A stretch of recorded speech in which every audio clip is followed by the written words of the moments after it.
Hi, everyone. I'm Gary Berman, the host of the Cyber Hero Adventures Show. Welcome to today's special Veterans Day edition of the Cyber Hero Adventures Show, being shared with our 23,235 and growing LinkedIn connections with global thought leaders in cybersecurity.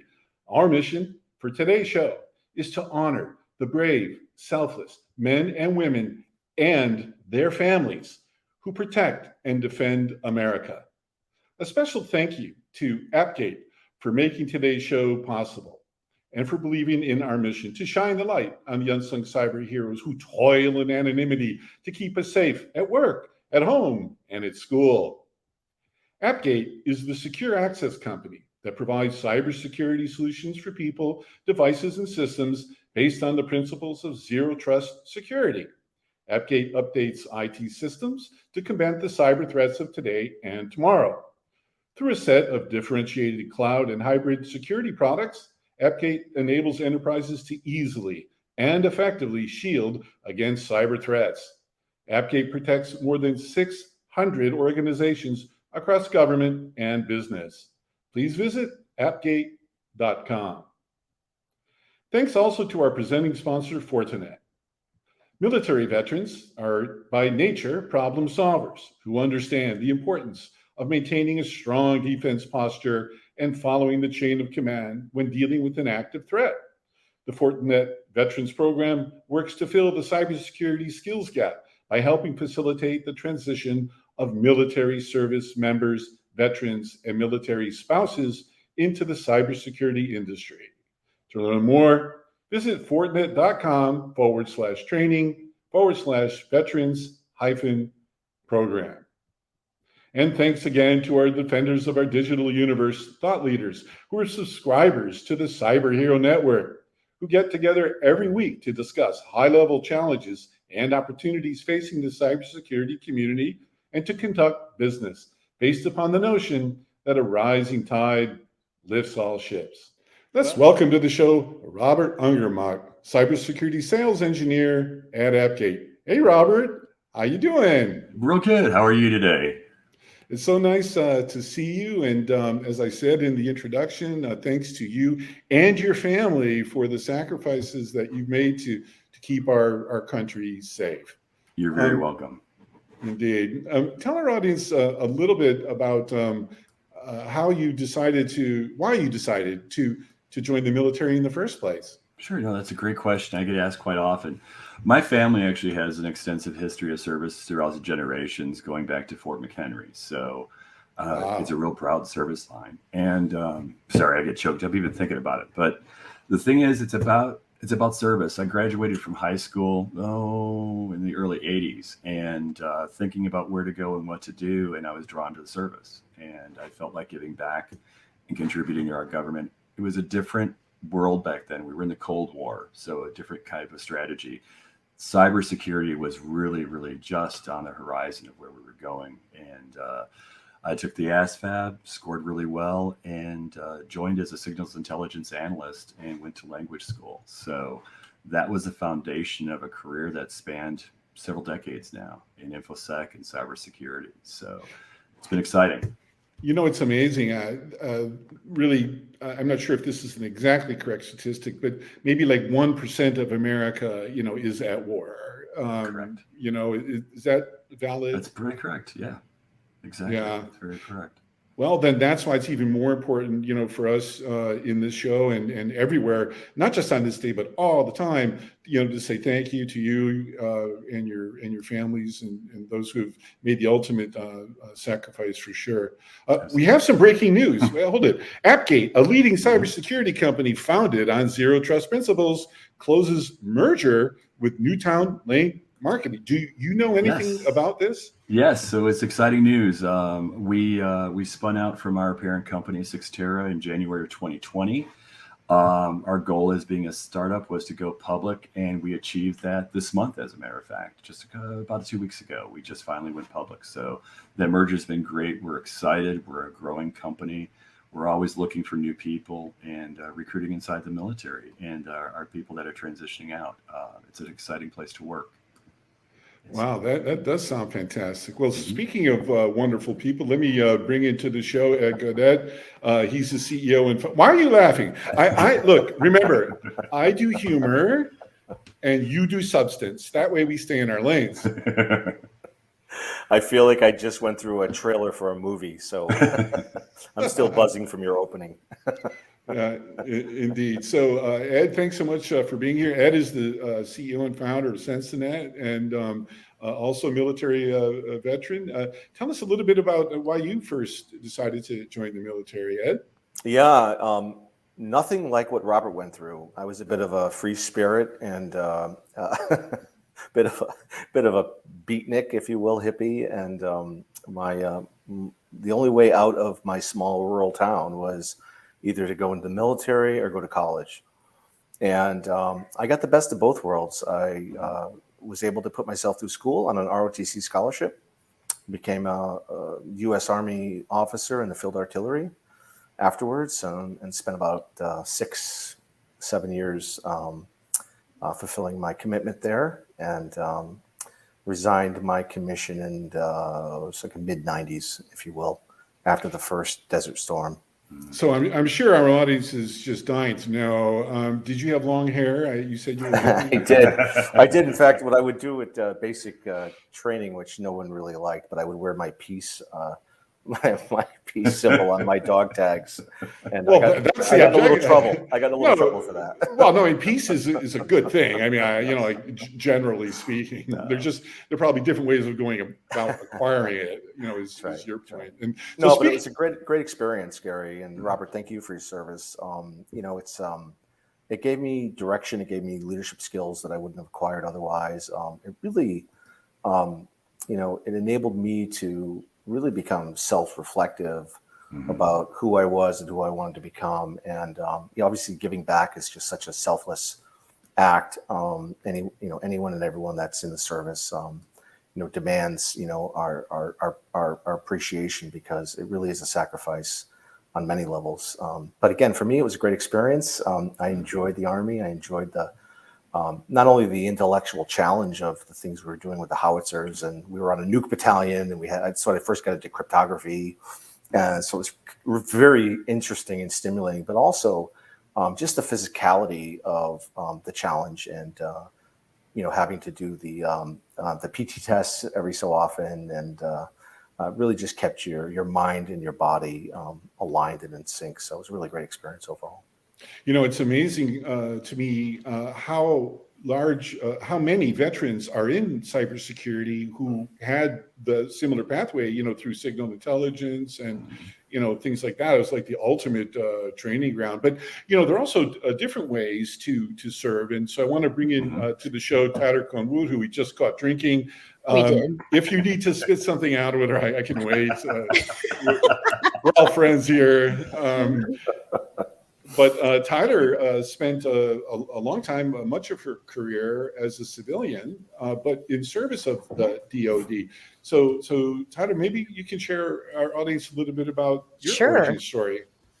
Sure. Well, first off, I would love to thank, I want to thank everyone who's currently serving in the military or who is a veteran. Thank you for your service. I also want to wish a happy belated 246th birthday to the U.S. Marine Corps, and to my dog Axel, whose birthday was also yesterday. Okay, wait, time out. I mean, Tyler, come on. You do substance. Oh, yeah. Actually, that's not true. Tyler has, all of you have great personalities, and really everyone I know is funny. You kind of have to have that to be in this crazy digital universe in which we occupy. You need a sense of humor, and Tyler, you're doing something cool right now with your Voice America show. Yes, I've just recently launched. It just started November 3rd. A live talk show through the Voice America network called My Connected Life, to help take cyber topics that are complex and make them interesting, so that people really understand how to secure themselves and what these different types of topics mean. Like, what is the dark web? How do I know my stuff is there? So really, really excited about that. But in a former life, I served with the Department of Defense Cybercrime Center, doing digital forensics and developing training for all of the DoD. And then I moved to the Defense Intelligence Agency, where I was a deputy division chief for the Special Comms Enterprise Office. So I did not serve in the military. I was a government civilian. But what I did was all those like kind of cool Jason Bourne gadgets that help him communicate out, those came from my head. So I didn't go on any Awesome. missions, but my equipment kept our military safe while on those missions. And that was something that was very important to me, because I mean, so many times I would think about, these people who are giving and sacrificing so much, and they're in high threat areas, and to be able to safely hide in the noise their communications back was incredibly important. Indeed. And so speaking of also incredibly important, I want to invite to the show Max Justice. How you doing, Max? Hi, Max. Hey, Max. Great. Nice to see you Max. all. Glad to be here. Yeah, nice to see you. And Max is doing some related work for sure, pertaining to NASA, which we'll get to a little bit later. But tell us your origin story, Max. How did you first come to serve in the military?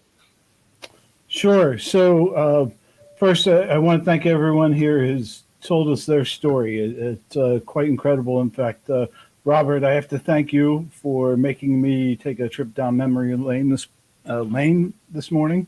Kind of choked up a little as well. These are actually my grandfather's dog tags from World War II. Wow. And Oh, yeah, that's wonderful. they're on like a kind of like a string, whereas nowadays they use the bead, the metal beads. And it's just quite incredible to have things like that and to remember.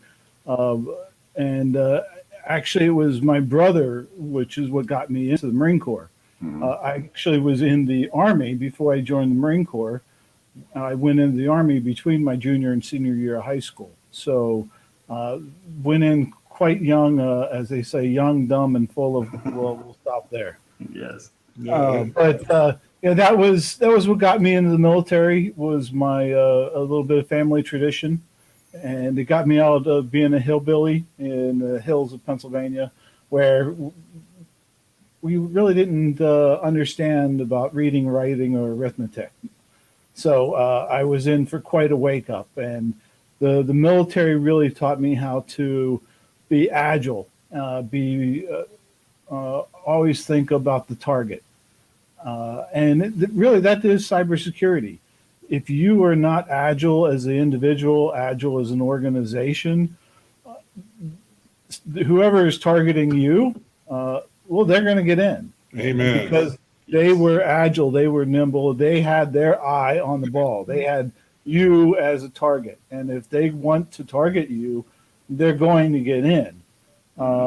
So having a ability to respond and get that response time down from the 200 and some odd hours, I think it is, or days. Maybe it was 200 and some odd days. I think that's actually what it is. We need to get that down to hours, if not minutes. Yes. And if people listen to things like My Connected Life, they're going to learn how to get that time down from hours to minutes. I'm about 52 minutes into the podcast, Tyler. So thanks for sharing. Appreciate it. Thank you. Thank you. Yeah, indeed. So this is a good time to dimensionalize the problem a little bit here. So here are some statistics from Cybersecurity Ventures that basically, show, how significant the problem is. So,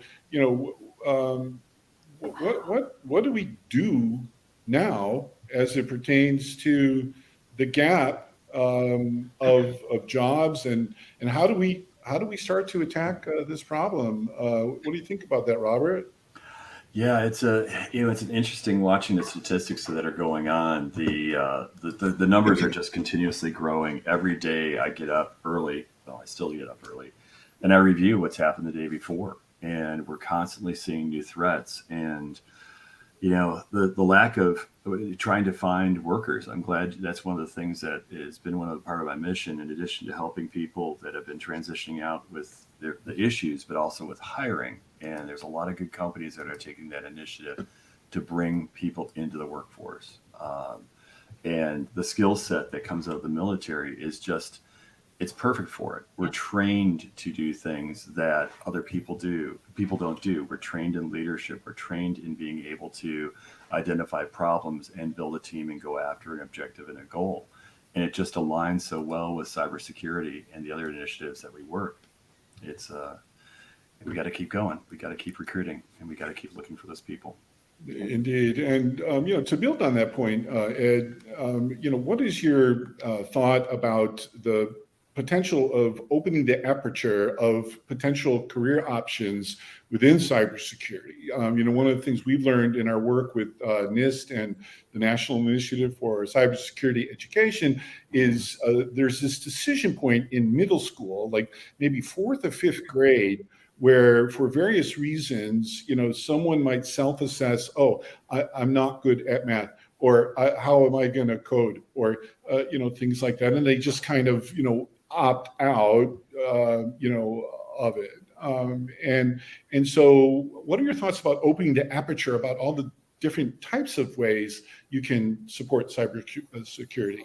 Yeah, so great question. I think first and foremost, we have to figure out a way to reach those individuals when they're young, and one of the ways to do that is to create some type of game, some type of interaction that starts to educate them through that game experience, what it's like to be a cyber defender.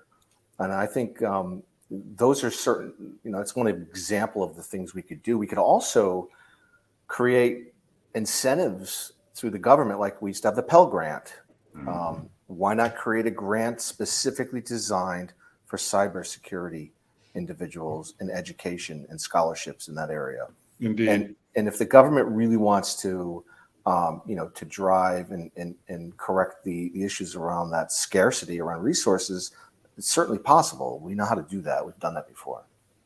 Indeed, and not coincidentally, the executive order was signed recently by the president of K through 12 cybersecurity, which focuses primarily on securing the districts, the schools, and things like that. However, I'm privileged to share with our audience that we're working in partnership with NICE on the cybersecurity career poster contest that we're in the middle of right now, to get kids to start thinking that this stuff is cool, and to make it interesting. And one of the interesting things about this experience, Tyler, is the question of how do we get more women into cybersecurity, more people of color, diversity and inclusion. It seems to be getting a little bit better than it was, but probably nowhere near as good as it can be. Is that a fair assessment? I think that that's a fair assessment. And I'll tie my answer to your previous question. There's definitely a way to get kids interested in cybersecurity careers, but we have a problem now where we have so many unfilled cybersecurity positions, and there's an untapped resource that I'm not sure we've really been looking at, and this resource is veterans or women and men who are maybe in a mid-career level position, not right out of school, but maybe they were in a different field and they want to switch into cybersecurity. And getting those people training, getting maybe funding for grants, or getting them into companies that are willing to go and train these people, that is a huge untapped resource that we really need to look into. And it's interesting. I did a presentation. I do some pro bono presentations for schools and for girls trying to get into cyber. And the audience that I had for the last one was all women, mid-level career, trying to change their career. And apparently there's a huge number of these people. So that is a resource that we really need to tap into as well. Indeed. And we can dimensionalize that a little bit with something we're going to pop into the screen here.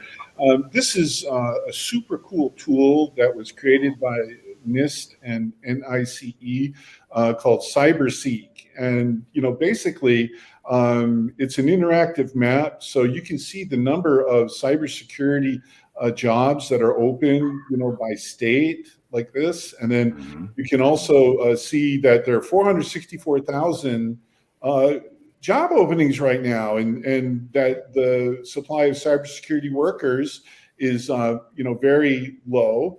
And this is dimensionalized here as well. These are job openings by the NICE cybersecurity framework. So this is to operate and maintain things, 280,000, oversee and govern, protect and defend, securely provision, analyze, and these are certification holders, the numbers of them, of the various certification agencies that you see on this size. So let's take a moment to just unpack this. Max, just kind of starting with right here. What are your thoughts about just the number of job openings? Well, it's not going to go down anytime soon. Right. In fact, it's going to continue to increase. And there were several comments about military. Military folks are great resources to come into cybersecurity. And in fact, there was a recent study done by ISC Squared, which is an institute known across the globe, around the globe, for cybersecurity certifications. And they identified that 16% of those participating in cybersecurity have a military background. And Wow. one of the reasons why I think there's so many military folks, again, it goes back to military being able to be agile, to adapt, overcome, and improvise. And to do that, you have to continuously learn. And I think it was Tyler about reinventing yourself. That's the great part about cybersecurity, or even IT in general. Both IT and cybersecurity, you have to want to continuously learn, and you're going to have to continuously adapt to new skills. So it's easy to reinvent yourself, because we as cyber pros have to do it all the darn time.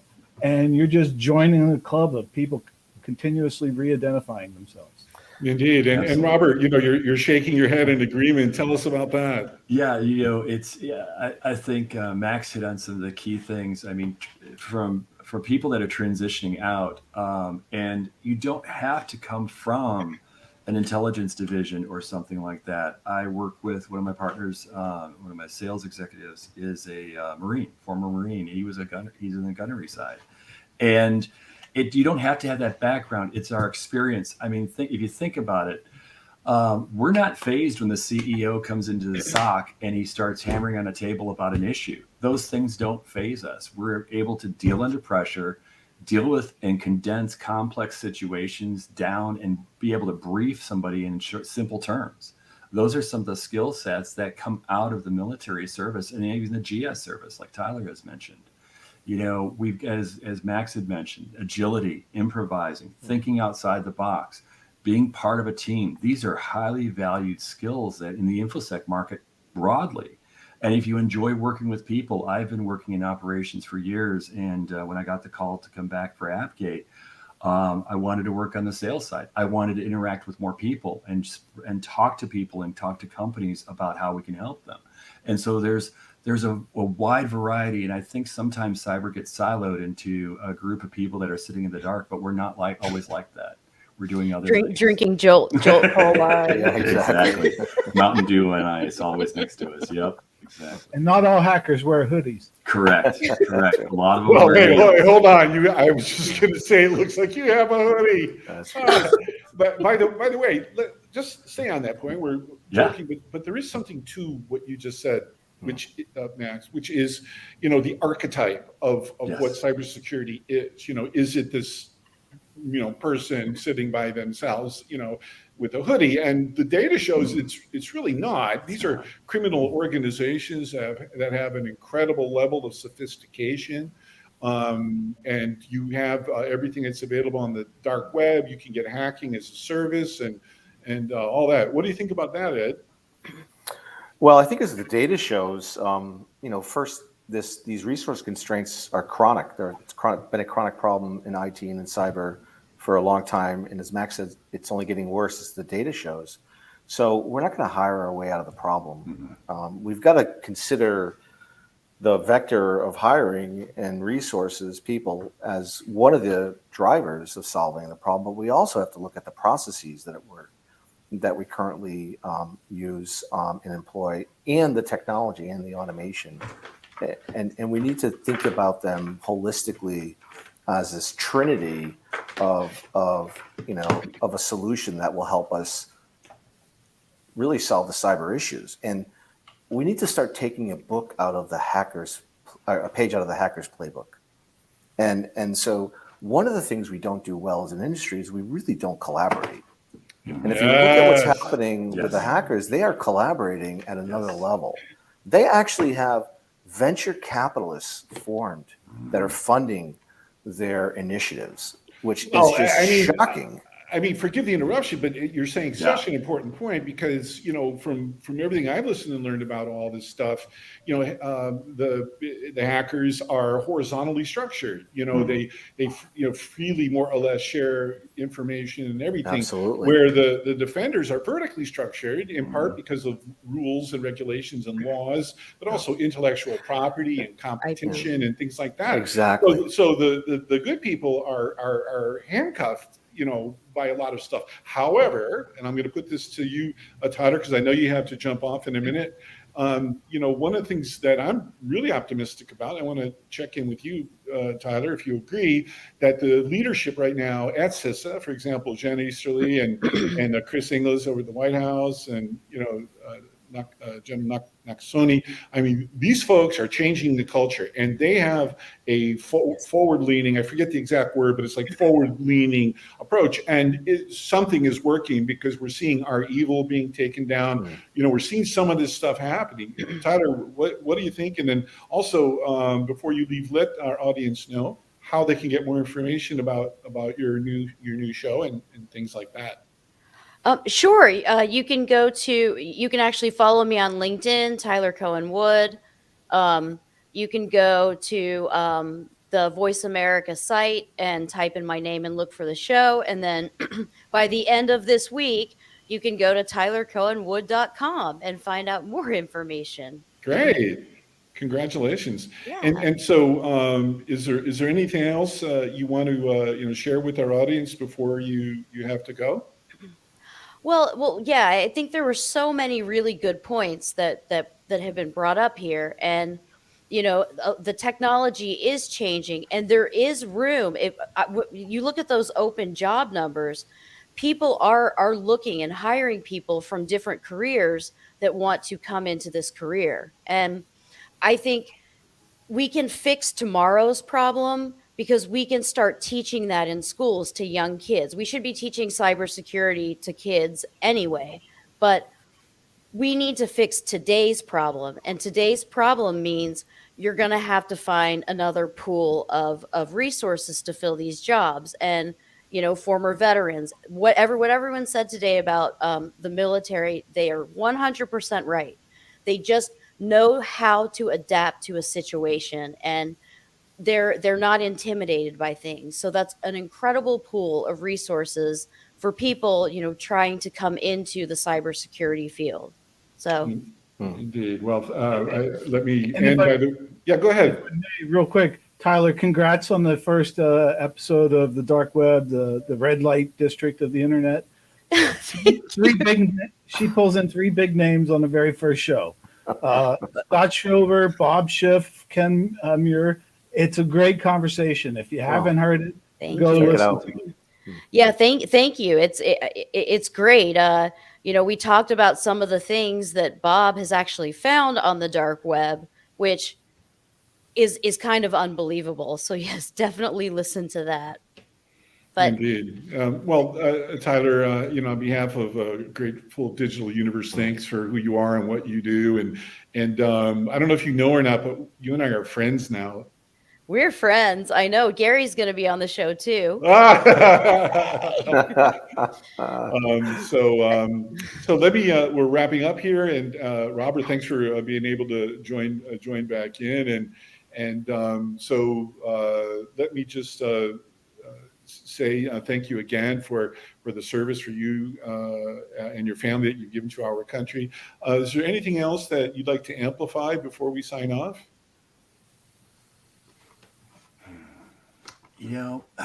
I think that a lot of people they think about cyber, and I think that some of the ways that they're really interested, there's a lot of ways to get into it, even just by starting it to become a hobby and looking for local social organizations in their area to explore interest in that. That's a great transition. I know several people that have worked that way. And to kind of piggyback, it's on what Tyler had mentioned before. There's a lot more diversity coming in cybersecurity, and that's something that we need to embrace across the board. We're better when we have a varied input, and it's not always coming from a single silo. And I think that some of the greatest advances we've seen internally within our organization, as we continue to embrace diversity, we've become such a stronger organization. So people that may not think that they have the ability to work in cyber, quite often they do, and taking that first step is a great way to go. Indeed. And how will our audience get more information about what you're doing? For Appgate, we're out there at appgate.com. We have some great programs federally and also commercially. We're doing a lot of good things with the DoD, with the VA. We're helping out in actually consulting on the direction for cybersecurity for our government or in the U.S. in several of the programs that are going on, the initiatives. We're in the collaboration program that's ongoing right now to help rewrite and understand where we should head. So we're one of the key collaborators, and it's been great. The work that we do, bringing cybersecurity and really upping the level of how our military forces and our government agencies operate. That's been a strength that Appgate has been able to contribute, and it's outstanding. It's continuing to serve, and I'll continue to do that for the rest of my life. Yep. Well, thank you for that. And, we'd love to do a show, about what you're talking about, because a lot of our audience does deal with the federal government, and there are all types of challenges associated with compliance and stuff like that. Absolutely. You have all the CMMC, Yes. stuff that's going to affect over 300,000 suppliers. Yes. I was privileged to give a keynote speech to several hundred DoD people like that about this stuff, believe it or not. So love to amplify, your good work. So speaking of that, Ed, what can we do to amplify what you're doing? Is there anything else you wanted to add? Yeah. So, someone had mentioned General Nagasone and the new leadership at CISA, which I would echo, spot on. They're doing some amazing things today that they weren't doing, even 10 years ago. And I think, one of the most interesting things, about 5 million people, adults affected with autism in the U.S. And the NSA and DoD, they're hiring these individuals because they have an ability to really drill down in a way on a particular problem, like none of us can do, right? And so that's another approach to, I think, as we think creatively about trying to solve this workflow or the workforce issue. This is an area that we should think about systemically tapping into and formalizing, because I think they're getting really great success out of the program that they have. That is an incredibly good idea, and so I'm in. I'm very involved with issues pertaining to special needs, and that I know exactly what you're talking about. So, how does our audience get more information about Sensinet? Yeah, Sensinet.com. We're a risk management provider to healthcare, and we'd love to learn more about what you're trying to do at your facility and how we can help out. Cool. Well, thanks so much. And Max, you'll have the last word. Anything you would like to amplify? Yeah, thanks, Gary.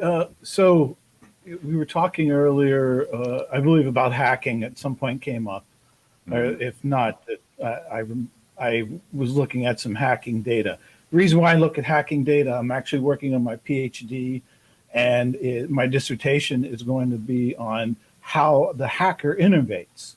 So this is an open call. If you're an entry-level hacker and you want to learn how to innovate from some old school hackers as well as new school hackers, I will have a lot of data points to share.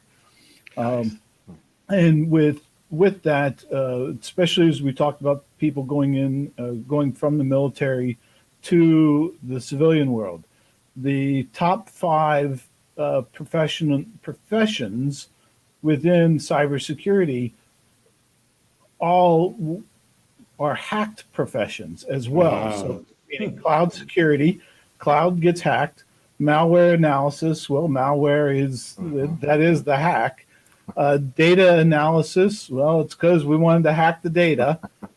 Threat assessment, well, the hacker tries to lay low so you can't find them. And intrusion detection, well, you found the hacker. Gee darn, now I got to go to plan B to hack you again because you used the same password on another platform. So these are things that I want to talk to folks about, really what makes a hacker innovate, because really I see the hacker as the way to the future. It's just like IT is in everything. We're getting ready to start jacking ourselves in. I mean, right now we do it through this thing called a cell phone. We're not far away from nanobots in the blood. And what does that mean? That's a whole other story. But I'm going to hack my way into that world first because I want to understand everything about it. So if you want to learn to follow the ride, you can catch me at Max at Maximum Justice Cybersecurity, as well as LinkedIn. Just search for Max Justice, you'll find me. I'm the only cyber farmer out there. Well, we could go on and on. This is such an important and topic. But again, on behalf of a grateful digital universe, thanks again for who you are and what you do, and most importantly, why you do it. For our audience, stay tuned for future episodes of the Cyber Hero Adventures. If you'd like to be on the show, just send an email to Gary@cyberheroescomics.com. Thanks, and have a great day. Thank you.